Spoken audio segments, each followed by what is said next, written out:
तुम्हारे आबा अजदाद हिंदू नहीं थे।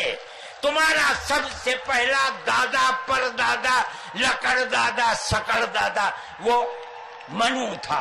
सीनियर मदनी साहब की, और क्या आपकी भी सहमति है उसमें? देखिए, उन्होंने आज पहली बार एक बात को किया। भाई नीचे कर लो थोड़ा यार। जो आपके लिए ओम है, हाँ, वो हमारे लिए अल्लाह है। हाँ। ये पहली बार मैंने सुना। हाँ। मुझे एक बात अच्छी लगी कि कम से कम ये तो आया, क्लैरिटी आई कि मुसलमानों के लिए एक अल्लाह को मानते हैं और हिंदू एक ओम से जिस सब की उत्पत्ति हुई है उसको मानते हैं। वहाँ आदम की बात उन्होंने उठाई, वहाँ मनु की बात की। हाँ। और हमारे यहाँ ये बात सच भी है कि मनु की संतानें हम कहते भी हैं। आज तक तो मनु का विरोध होता रहा। चुप चुप। आज तक तो मनु का विरोध होता रहा, लेकिन ये पहली बार है कि मनु की स्वीकृति आई है। तो मतभेद हो सकते हैं, लेकिन मनभेद नहीं होना चाहिए। आ रही है ना ऑडियो? मनभेद नहीं होना चाहिए। हाँ। एक बात। हाँ। दूसरी बात है, क्योंकि मुसलमान अगर अल्लाह को मानते हैं तो उनको मानना चाहिए। मनु एक अल्लाह की, एक ओम की इबादत करने वाला था। इसका मतलब है कि वो एक ओम, एक अल्लाह की इबादत करते थे। ये इस धरती की तारीख है।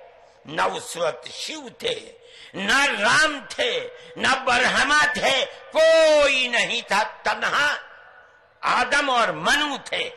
वो जानते थे कि उनका पालनहार कौन है, वो उनकी इबादत करते थे। हमारे बिरादरान वतन ने 33 करोड़ अपने जिनकी पूजा होती है उन्हें बना रखा है देवी देवता। हमने 360 देवी देवता बना रखे थे। रोज आना, सुबह को उठकर हम उनकी इबादत किया करते। हम रास्ते से भटके हुए थे, मनु के रास्ते से भटके हुए थे। अल्लाह ने एक यतीम को पैदा किया जिसका बाप जा चुका था। उसको गोद में लिया उसके दादा ने। 8 साल के थे, दादा भी चला गया।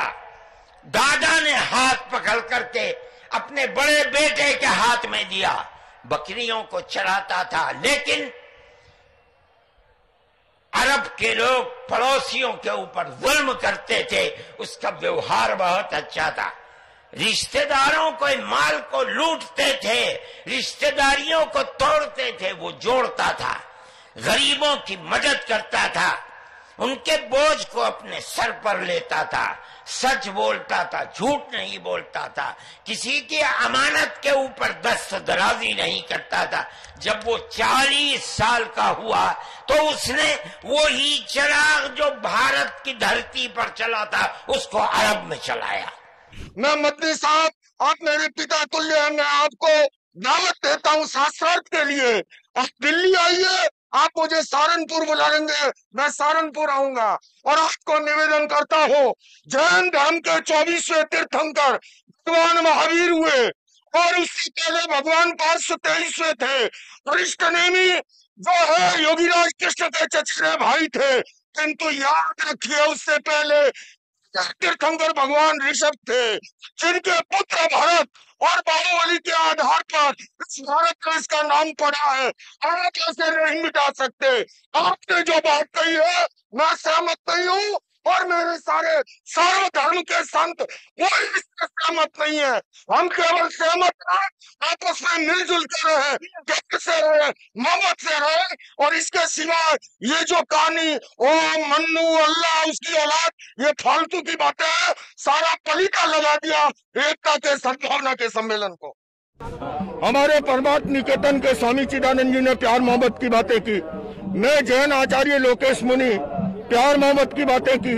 हमारे गोस्वामी तुलसी जी महाराज ने प्यार मोहब्बत की बातें की। परमजीत सिंह जंदोग जी ने प्यार मोहब्बत की। अच्छा माहौल चल रहा था।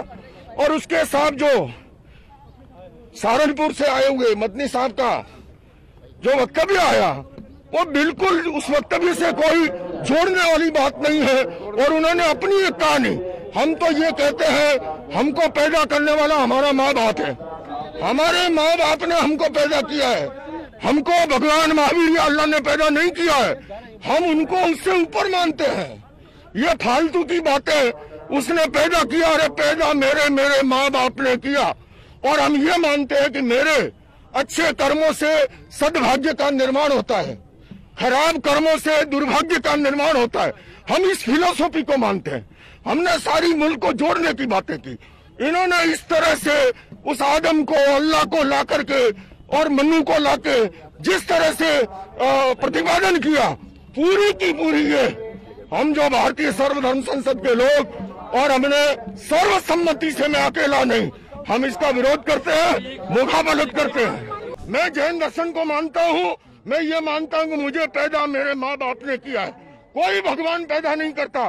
भगवान तो राग देश से ऊपर होता है, भगवान आसक्ति मोह से ऊपर होता है, भगवान अटैचमेंट से, हेट्रेड से ऊपर होता है। उसको बीच में घसीटने की जरूरत नहीं। जो मदनी साहब थे वो ये कह रहे थे कि सभी जो हैं वो इस्लाम के, मैंने जितना कहना आपको कह दिया, अब आप इसका विश्लेषण कीजिए। भारत एक धर्मनिरपेक्ष राष्ट्र है, लेकिन इस मंच पर अन्य धर्मों की उपेक्षा करके केवल एक ही धर्म को सर्वोपरि बनाने की कोशिश की गई, जो भारतीय सर्वधर्म संसद को स्वीकार नहीं थी। लोकेश मुनि जैन ने अपना पूरी तरह से विरोध जताया है। आप सर्वधर्म संसद के सदस्य, भारतीय सर्वधर्म संसद का ही विरोध है ये जी। बहिष्कार कर रहे हैं आप जी। इस कार्यक्रम का। आपको क्या कहकर इस कार्यक्रम में बुलाया? देखिए, हम कह के बोले थे कि भारत का जितने भी धर्म हैं, सभी धर्म गुरु आकर के भारत को कैसे मजबूत बना सकते हैं, भारत को कैसे स्ट्रांग बना सकते हैं, उसकी बात की जाए। गरीबी, बेरोजगारी, अशिक्षा, इसकी लड़ाई लड़नी थी, लेकिन हम यहाँ पर धर्म की लड़ाई लड़ रहे हैं। भाई कौन पुराना है, कौन बड़ा, इससे क्या फर्क पड़ता है? आज की बात करो ना। मनु और आदम को एक बताया गया और कहा गया कि सब लोग। देखिए, हर एक धर्म का इतिहास अलग अलग है, हर एक धर्म का ग्रंथ अलग अलग है। हमें उस पत्र में नहीं पढ़ना, हमें आज के भारत की बात करनी है। और ये जो कार्यक्रम था, ये आज के भारत को सशक्त, स्वस्थ, समृद्ध, कैसे हम आत्मनिर्भर बना सकते हैं, इसके लिए था। उमर अल्लाह को भी एक बताया गया। अगर